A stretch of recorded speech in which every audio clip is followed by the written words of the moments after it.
నమస్కారం శ్రీవార్త న్యూస్కి స్వాగతం. కదిరి నియోజకవర్గానికి ఎన్నికల ఇన్ఛార్జిగా పూల శ్రీనివాసరెడ్డిని రాష్ట్ర ముఖ్యమంత్రి జగన్మోహన్ రెడ్డి నియమించారని ఆయన విలేకరుల సమావేశంలో వెల్లడించారు.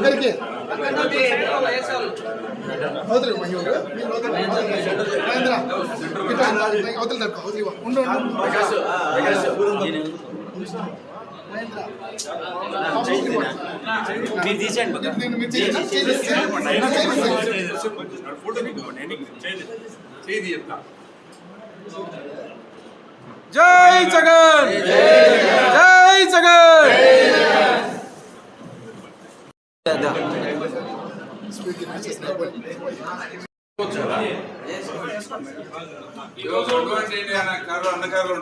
కండువాని ఐడెంటిఫికేషన్, కండువా లేకపోతే మమ్మల్ని ప్రజలందరికీ పేరు పేరు నమస్కారం. చేసిన లీడర్లందరికీ పేరు పేరు నమస్కారాలు తెలియజేస్తూ ఈరోజు మన గౌరవ ముఖ్యమంత్రి వైఎస్ జగన్మోహన్ రెడ్డి గారు మన పూల శ్రీనివాసరెడ్డి అన్న గారికి కదిరి నియోజకవర్గ ఎలక్షన్ ఇన్ఛార్జిగా నియమించినందుకు మేమందరము మన అధినేతకి ధన్యవాదాలు తెలియజేసుకుంటూ, అలాగే మేమందరము ఈ ధీమా వ్యక్తం చేస్తున్నాము. అన్న ఎలక్షన్ ఇన్ఛార్జిగా వచ్చిన తర్వాత ఇంకా కొంచెం మన ఊపులో మన కదిరి కాన్స్టిట్యున్సీ, మన కదిరికి వైఎస్ఆర్సీపీ జెండా ఖచ్చితంగా మనం రెపరెపలాడిస్తాం. ముచ్చటగా మూడోసారి అత్యంత మెజార్టీతో మనం కదిరి నియోజకవర్గాన్ని గెలిపించుకుంటున్నాం. ఎవరు ఎంతమంది కానీ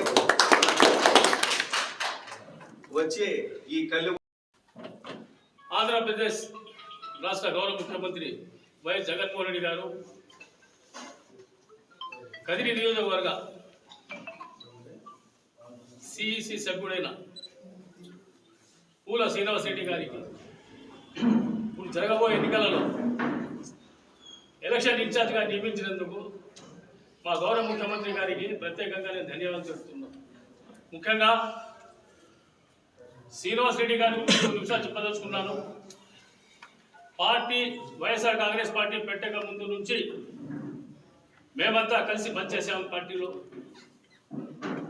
ఈరోజు 2014లో మొట్టమొదటిసారిగా వైఎస్ఆర్ కాంగ్రెస్ పార్టీ ఫ్యాన్ గుర్తు పైన పోటీ చేసింది రాష్ట్రంలో. అందరికీ తెలిసిన విషయమే, ఆ రోజు ఆంధ్రప్రదేశ్లో తెలుగుదేశం పార్టీ బాగా వీచింది. అయినప్పటికీ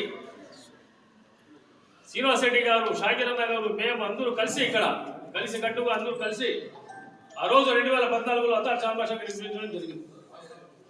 దాని తర్వాత లోకల్ బాడీ ఎన్నికలు వచ్చాయి. అప్పుడు చాలా చోట్ల మేము విజయం సాధించాం. 2019లో కూడా అప్పుడు కూడా సిద్ధారెడ్డి గారికి ఇచ్చిన టికెట్. అప్పుడు కూడా ఒక సమస్య వచ్చింది, కొత్తగా వచ్చిన అడిగినా ఏమైతుందేమో పార్టీ పరిస్థితి అని. ఆ రోజు కూడా మా అందరికీ జగన్మోహన్ రెడ్డి గారు ఇడుపులపై పిలిపించి మాట్లాడి మీరందరూ ఆయన్ని సపోర్ట్ చేయండి, నేనున్నా అని చెప్పేసి ఆ రోజు శ్రీనివాసరెడ్డి గారు కూడా ఉన్నారు. పెద్దలకు, ఇక్కడ వచ్చే వేదిక పైన ఉన్న పెద్దలకు, పత్రికా విలేకరులందరికీ నా నమస్కారం చెప్తున్నాను. ఆంధ్రప్రదేశ్లో 2 దినాలు పండుగ చూసుకున్నాం.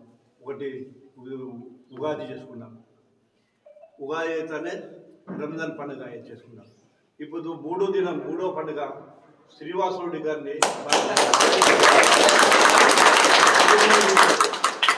ఇక్కడ ఎలక్షన్ ఇన్ఛార్జ్గా పెట్టి మాకు 3వ దినం కూడా పండుగ చేసుకుంటున్నాం. ఈ జగన్మోహన్ రెడ్డి గారు ఎప్పుడు ఏ నిర్ణయం తీసుకున్నా చాలా కరెక్ట్ నిర్ణయం తీసుకుంటారు. శ్రీనివాసరెడ్డి గారి ఇన్ఛార్జ్ చేసి మంచి నిర్ణయం తీసుకున్నారు. మేమంతా అతనికి ఏ విధంగా తోడ్పడేదానికి రెడీగా ఉంటాం. ఏజ్లో పెద్ద ఉండొచ్చు, ఎక్స్పీరియన్స్ పెద్ద కావచ్చు, కానీ అతనికి ఉండే లింక్స్ అతనికి ఉండే, మాకుండే లింక్స్ మాకుండే. అతన్ని అన్ని విధాలా మేము కోఆపరేట్ చేస్తాం. అతను ఎక్కడ మేము పోవాలని పోతాం. మూడోసారి ముచ్చటగా జగన్మోహన్ రెడ్డి గారిని కానుకగా బిఎస్ మహబూబ్ అహ్మద్ను ఇస్తున్నాం. గౌరవనీయులు శ్రీ జగన్మోహన్ రెడ్డి గారు కదిరి నియోజకవర్గ ఎన్నికల ఇన్ఛార్జిగా పూల శ్రీనివాసరెడ్డి అన్న గారికి నియమించారు. శ్రీనివాసరెడ్డి అన్న గారికి మనస్ఫూర్తిగా శుభాకాంక్షలు తెలియజేసుకుంటున్నాను. ఎందుకంటే శ్రీనివాసరెడ్డి అన్న గారు 2014 నుండి ఆయన పార్టీ పెట్టిన తర్వాత, ఈ పార్టీలోకి వచ్చిన తర్వాత ఒక కమిట్మెంట్తో పనిచేశారు. ఎందుకంటే 2014లో కూడా నేను శాసనసభ్యునిగా నాకు జగన్మోహన్ రెడ్డి గారు అవకాశం ఇస్తే ఆ రోజు కూడా పూల శ్రీనివాసరెడ్డి అన్న గారు తలుపుల మండలంలో నేను మెజార్టీ తెచ్చి చూపిస్తానని చెప్పి ఆ రోజు మాట చెప్పి ఖచ్చితంగా మెజార్టీ వచ్చే విధంగా ఆయన కష్టపడి రేయింపులు కష్టపడి పనిచేశారు. ఎంపీటీసీ ఎన్నికలు వచ్చాయి, అప్పుడు కూడా బాగా బ్రహ్మాండంగా కష్టపడి పనిచేశారు. మున్సిపల్ ఎన్నికలు వచ్చాయి, అప్పుడు కూడా మాతో కలిసి పనిచేశారు. కాబట్టి ఒక కమిట్మెంట్తో ఏదైనా చెప్తే దాని బాధ్యత తీసుకొని ఎన్ని కష్టాలు ఇబ్బందులైనా కూడా, ఎన్ని ఒడిదొడుకులు ఎదురైనా కూడా ఆయన పనిచేసే గుణాన్ని ముఖ్యమంత్రి జగన్మోహన్ రెడ్డి గారు చూశారు. కాబట్టి ఆయనకు మరొకసారి కదిరి నియోజకవర్గ ఎన్నికల ఇన్ఛార్జ్గా ఈరోజు నియమించినందుకు ప్రియత ముఖ్యమంత్రి జగన్మోహన్ రెడ్డి గారికి మనస్ఫూర్తిగా కృతజ్ఞతలు తెలియజేసుకున్నాను. కాబట్టి ఆయన ఏదైతే ఇన్ఛార్జ్గా బాధ్యతలు ఇచ్చారో ఆ ఇన్ఛార్జ్ బాధ్యతలు కూడా 2024 ఎన్నికల్లో కూడా గతంలో 14లో 19 ఏ విధంగా చేశారో అంతకంటే రెట్టింపు. గతంలో ఆయనకు బాధ్యత లేదు, బాధ్యత లేకపోయినా కూడా ఒక కమిట్మెంట్గా పనిచేసి 14-19 ఎన్నికల్లో శాసనసభ్యులుగా గెలిపించారు. ఇప్పుడు ఇంకా పెద్ద గురుతర బాధ్యత ఆయన మీద పెట్టారు జగన్మోహన్ రెడ్డి గారు, ఆయన మీద నమ్మకంతో విశ్వాసంతో. కాబట్టి ఇంకా బ్రహ్మాండమైన మెజార్టీతో శ్రీనన్న గారు మీపై పెట్టిన నమ్మకం విశ్వాసాన్ని మీరు తప్పకుండా దాన్ని భర్తీ చేస్తారని చెప్పి, గతంలో కంటే కూడా ఇంకా రెట్టించిన ఉత్సాహంతో మీరు పని చేయాలో మాతో అందరితో పని చేపిస్తారు. అదేవిధంగా కదిరిలో శాసనసభ్యునిగా మక్బూల్ అహ్మద్ గారిని గతంలో 2019లో వచ్చిన మెజార్టీ కంటే కూడా ఎక్కువ మెజార్టీ వచ్చే విధంగా మేమందరూ కూడా కష్టపడి పనిచేస్తాం. అదేవిధంగా హిందూపూర్ పార్లమెంట్ సభ్యురాలు శాంతమ్మ కోసం కూడా మేమందరూ కూడా కలిసికట్టుగా పనిచేస్తాం. కాబట్టి ఈ బాధ్యత మీకు అప్పచెప్పారు కాబట్టి తప్పకుండా మీ వెంట మేము ఉంటాం. 2024 ఎన్నికల్లో కదిరి నియోజకవర్గంలో వైసీపీ జెండా రెపరెపలాడే విధంగా మేమందరూ కూడా మీ వెంట ఉండి నడుస్తాం, గెలిపిస్తామని చెప్పి ఈ సందర్భంగా తెలియజేస్తున్నాం. నేను నియమింపబడిన మన పురుషునారాయణ ప్రత్యేక ధన్యవాదాలు తెలుసుకుంటున్నాను. వైఎస్ జగన్మోహన్ రెడ్డి గారికి నేను ప్రత్యేక ధన్యవాదాలు తెలియజేసుకుంటున్నాను.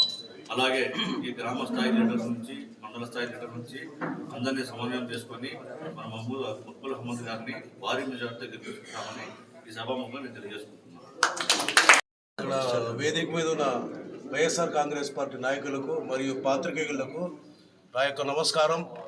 నిన్నటి రోజున పూల శ్రీనివాసరెడ్డి గారిని ఎన్నికల ఇన్ఛార్జిగా కదిరి నియోజకవర్గానికి నిర్ణయించడాన్ని జగన్మోహన్ రెడ్డి కృతజ్ఞత తెలియజేస్తున్నాను. అలాగే ఆయన నాయకత్వంలో ఎన్నికల నాయకత్వంలో ఆయన ఆధ్వర్యంలో మేము పనిచేయడానికి సిద్ధంగా ఉన్నాం. ఆయన ఆధ్వర్యంలో పనిచేసి మక్బూల్ బాషా గారిని మరియు శాంతమ్మ గారిని అత్యధిక మెజార్టీతో గెలిపిస్తామని చెప్పి పూల శ్రీనివాసరెడ్డి గారు కూడా మేము చెప్తున్నాం. మంచి మెజార్టీతో గతంలో వచ్చిన ఎమ్మెల్యే కంటే కూడా మంచి మెజార్టీతో మేము గెలిపిస్తామని ఈ సందర్భంగా తెలియజేస్తూ సెలవు తీసుకుంటాం. ఎందుకంటే నిన్న మన ప్రియతమ ముఖ్యమంత్రి వర్యులు శ్రీ జగన్మోహన్ రెడ్డి గారు మన పూల శ్రీనివాసరెడ్డి అన్నగారికి కదిరి నియోజకవర్గపు ఎలక్షన్ ఇన్ఛార్జ్గా నియమించినారు. దానికి గాను ముందుగా ముఖ్యమంత్రి గారికి నేను హృదయపూర్వక ధన్యవాదాలు తెలియజేసుకుంటున్నాను. అలాగే పూల శ్రీనివాసరెడ్డి అన్నకు హృదయపూర్వక అభినందనలు తెలియజేసుకుంటూ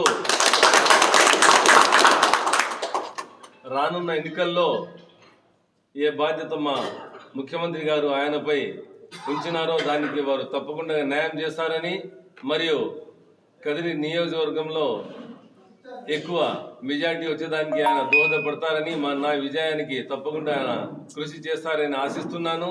ఎందుకంటే చాలా సీనియర్ నాయకులు మన పార్టీలో, అదేగాక 2014 మరియు 2019లో 2 ఎలక్షన్లో ఆయన చాలా కష్టపడి అప్పుడున్న క్యాండిడేట్స్ని వాళ్ళ గెలుపుకు చాలా కృషి చేసినారు. అలాగే నాకు కూడా తప్పకుండా గెలుపుకు ఆయన కృషి చేస్తారని, మరియు ఏ గురుతర బాధ్యత మన ముఖ్యమంత్రి గారు అప్పగించినారో దానికి తప్పకుండా ఆయన న్యాయం చేస్తారని ఆశిస్తూ అన్నకు మళ్ళీ నేను హృదయపూర్వక అభినందనలు తెలియజేసుకుంటున్నాను. రానున్న ఎన్నికల్లో ఈరోజు మేము ఈ రోజంతా తలుపుల మండలం ప్రచార నిమిత్తం పోవడం జరిగింది. ఏదైతే ఈ టీడీపీ వాళ్ళు కల్లబొల్లి మాటలు చెప్తున్నారో, తలుపుల్లో ఏమో జరిగిపోయింది, నాయకులు వెళ్ళిపోయినారు, తలుపుల ఖాళీ అయిపోయిందని షాకిరన్న చెప్పినట్లుగా ప్రతి ఇంటిలో జగన్న తప్పితే వేరే పేరు వినబడడం లేదు. ఎంతమంది అవ్వలు మేము కలిసినా ప్రతి ఒక్కరు మనకు ఈ బువ్వ పెడతా ఉండేది జగన్మోహన్ రెడ్డి. కొంతమంది అయితే మనవుడు అంటున్నారు, కొంతమంది అయితే కొడుకు అంటున్నారు, కొంతమంది అయితే తమ్ముడు అంటున్నారు. కాబట్టి జగనన్న ఏ సంక్షేమం ఇచ్చినాడో సంక్షేమం పండింది. ఆ సంక్షేమం రానున్న ఎన్నికల్లో తప్పకుండా ఎక్కువ మెజార్టీ చూపిస్తుందని మీకందరికీ నేను ఈ సభాముఖంగా తెలియజేసుకుంటూ నాకు ఈ అవకాశం ఇచ్చిన పెద్దలకి అందరికీ హృదయపూర్వక కృతజ్ఞతలు.